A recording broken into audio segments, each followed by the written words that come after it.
Hey, everybody. So we're going to take a look at this problem about dot products, which essentially is showing us, pointing out to us, or asking us about a cancellation rule for dot products, right? What I mean by that is different texts call it different things, but we know this from, well, somewhere in your past. If I have two numbers, like a number A and B, and I know that A times B is equal to A times C, and A is not 0,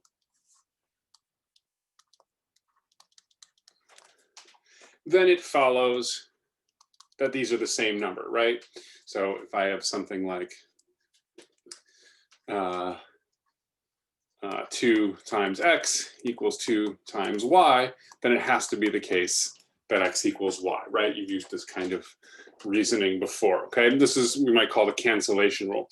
So this question is asking the exact same idea if that exact same idea exists for vectors, right? So if we have a non-zero vector A, and we know that the dot products between A and another vector B is the same as the dot products between A and a vector C, does it follow that they must be the same vector? So let's get rid of that. Let's first see that it's not true. And it's actually fairly easy to show that it's not true. And I can just show that this is not true by example, okay? So all I have to do, if you claim that something follows, if I have a group of shoe boxes and I say every single one of those, if you open one of those boxes, it follows you'll see a pair of shoes because there's a pair of shoes in every single box. All you have to do is show me one of those boxes that doesn't contain shoes, and you've proven me wrong. So all I need to do is show one example where this is not true, and I can't use it as a rule because now we know it doesn't always apply. So for example, if I took something like, let's just make A this simple vector, B is going to be, right, so A is not 0, B, I'll make this, C, I'll make this, then it's clear that A dot B is 1 and A dot C is also 1, so A dot B is equal to A dot C, and B is not equal to C. Right, so there are infinite examples you could come up with. This is a very straightforward one to just show that it's not true. Great, we've shown that this rule doesn't exist. An interesting thing we might ask ourselves is, what does it mean if two vectors have the same dot product, right? Maybe it means nothing. Maybe there's no particular significance to this, but when we're talking about vectors and the operations with them, thinking geometrically often is very fruitful. So let's think about this geometrically for a minute and see if we can come up with what this does tell us. So I'm going to deal in 2 dimensions for a second, and we'll switch over to 3 shortly. It's just easier to draw, and everything I'm going to say here will apply in 3 dimensions. So here's a vector. Let's make it a little thinner. Let's call that A. So I'll call this the vector A. And let's put a vector B in there. We'll come back for C shortly. So here, let's make that my vector B. Maybe we'll make it another color. All right. So that's the vector B. Okay. Let's think about what A dot B. Well, let's do a couple of things. So let's call this angle theta. Okay. So remember A dot B. Another way to think about this is the magnitude of A times the magnitude of B times the cosine of the angle between them, right? That's one of the ways we can think about the dot product. Some people even define it that way. Well, geometrically, this is connected to the following. Imagine I'm going to draw a perpendicular line that passes through So what I want this line to be is perpendicular to the vector A. Okay. I'll move some things in a second to make this. I just want to concentrate on it being perpendicular. Let's make it a bit thinner. And now let's move it so it hits that tip of B.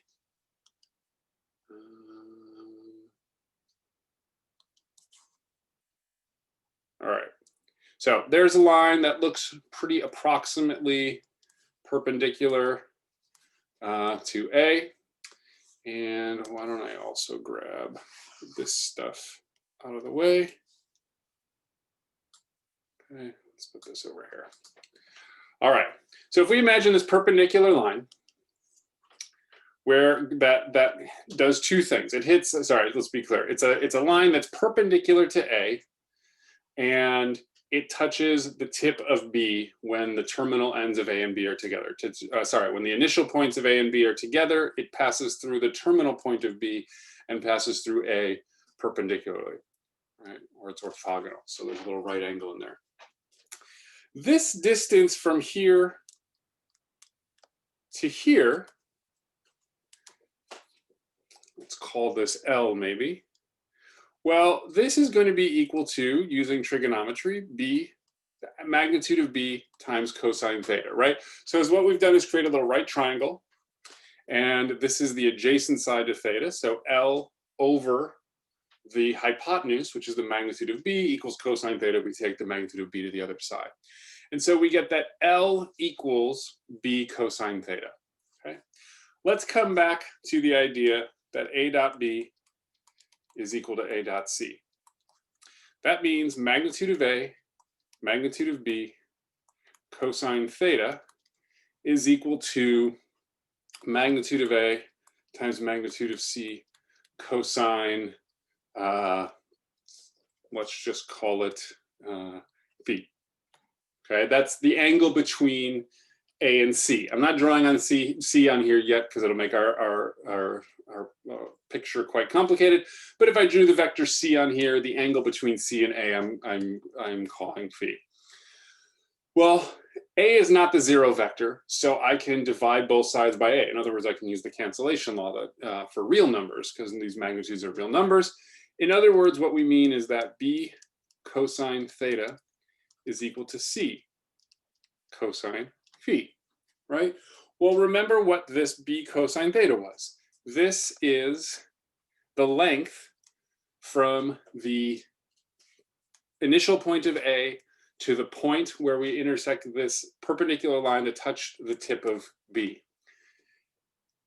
This is going to have the same meaning for vector C. In other words, whatever vector C I draw, this perpendicular line, it has to, let me say it this way. Let's pull a vector in here.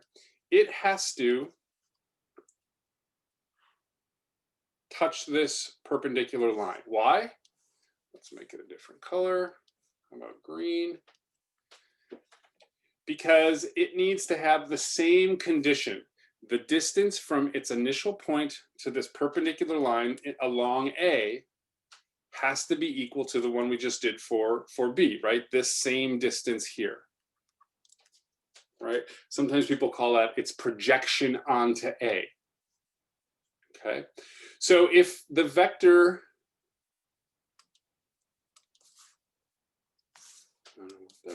let's get this guy. If this vector C wasn't along that line, if when we put its initial point at the same initial point as A and it was over here, C cosine phi would be much bigger than B cosine theta, right? Those distances have to be the same. The only way that can be is if it's somewhere along this line,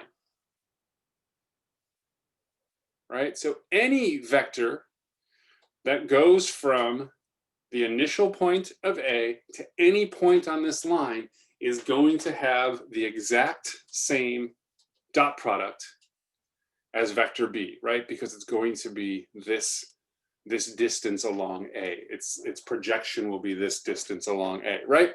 So even though we don't get our cancellation rule, they're not the same vector, there is some meaning here. It still has significance and tells us there's some kind of relationship between those two vectors, okay? So that's actually not too bad. in terms of information, right? It tells us something about these vectors. Another way is to think about it is it tells us they have the same amount of A in them, right? I could build both of these vectors. Just go to a pen. Let's go to a light color. I could build B by taking a scalar multiple of A and adding to it a vector along this perpendicular line. And if I added those two together, I'd get B. If this is my vector C, I could do the same thing with the same scalar multiple of A, but then a different vector along this perpendicular line, right? So the piece of A we need to build these two vectors is the same. It's kind of an interesting little geometric fact we get out of these. Okay, so this is all in 2 dimensions, all right? Let's go to a different graph and see if we can make sense in 3 dimensions. It works out essentially the same. We need the same distance to be the same. So let's take a look. We just have to think a little bit. Let's see. Where's my graph? There's my graph. All right. So here I have kind of the same situation. I'm showing examples of different vectors that would all have the same dot product, right? Same idea. The big black vector in the middle that extends past that perpendicular line is A. The other ones are samples of vectors that would have the exact same dot product as each other because they would all have that same little piece of A if we were to build them. What happens when we're in 3 dimensions? Well, the line becomes a plane. All these vectors are vectors that go from the initial point of A and touch the same plane that A intersects perpendicularly. So I don't know why the transparency is not working, but I think we can still see in this kind of picture what's happening here, right?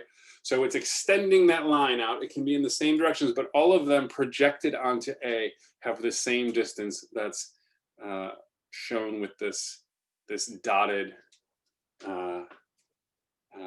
this hash marked distance in the middle, right? They would all, that's the projection they would all have. So there's still something that they all have similar. Sorry, sometimes the plane doesn't get shown far enough. Once they start zooming in this program, it becomes very difficult to get it to work again. In any event, that's the idea. So in 2 dimensions, they have this same line that they go from the initial point of A to hitting, and in 3 dimensions, it becomes a plane. That's a little bit harder to see, but hopefully we get the idea here. Okay, that's it for this one. Thanks, everybody.